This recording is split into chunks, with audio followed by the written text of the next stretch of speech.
There you go. Okay, it's January 19, 2010. I'm at a polling place in Lawrence, Massachusetts, making sure there's no fraud on either side.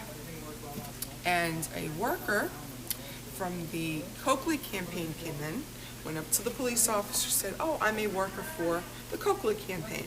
He said, "Okay." She went, then later on she was questioning me, where I was from. I said I was from Americans for Limited Government. We're nonpartisan. We're just here to make sure nobody cheats. She goes, "Oh, really? There's cheating?" I said, "Yes. In 2008, I experienced cheating. That's why I became part of this group, so I make sure that no campaign cheats ever again." She said, "Oh, really? They cheat?" I'm like, "Yes." So then she went up to the poll workers and said, "Oh, let me buy you lunch." Then she told all the people voting every time they went out, "Oh, thank you for voting, thank you for voting, thank you for voting." Then she saw a lady that wasn't registered in the book. She had to go to the next person, which was the assistant warden, to look her up in another book, and she wasn't there, so she had to go get ID. She came back with ID. She did the provisionary ballot. She asked me, "What is she doing?"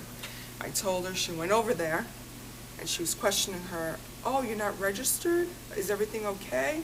And I told the cop, and the cop went there and took her and said, "You know what? You need to step back and go sit down."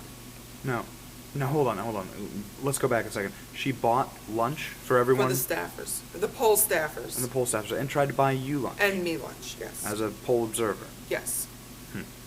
After the officer spoke to her about the provisional ballot, She confronted him and said, "No, I'm allowed to talk to them." And that's when I stepped in and I said, "You know what? 150 feet outside of the polling place. You cannot come in here. You could sit down." And the officer said that to her. And she told me I was wrong, so she called her people. She came back and I called my people.